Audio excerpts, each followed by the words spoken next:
So hello বন্ধুরা, আমি মুর্শিদাবাদ থেকে আপনাদের আরজিনাদি বলছি। তো আমাদের এখানে গতকাল রাত্রে খুব ঝড় বৃষ্টি হয়েছিল, তো সেই কারণে দেখুন কলার বাগানে কিভাবে কলার গাছগুলাই দেখুন ভেঙে ভেঙে তামান সব পড়ে আছে। কত ক্ষতি হয়েছে, কলা সহ গাছগুলা সব উল্টে গেছে অনেক গেলাই।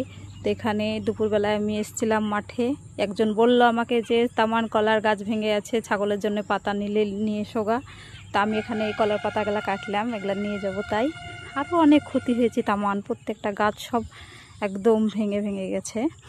তো আমার এখানে পাতা নেওয়া হয়ে গেল, তো এখন আমি পাতাগুলা নিয়ে বাড়ি চলে যাব। তো আপনাদের ওদিকে কোথায় কোথায় ঝড় পানি হয়েছে একটু কমেন্টে বলবেন। আমাদের এখানে কিন্তু প্রচুর ঝড় পানি হয়েছে রাত্রে।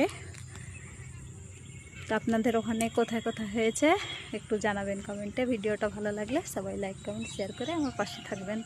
সবাই ভালো থাকুন, সুস্থ থাকুন, সবাইকে ধন্যবাদ।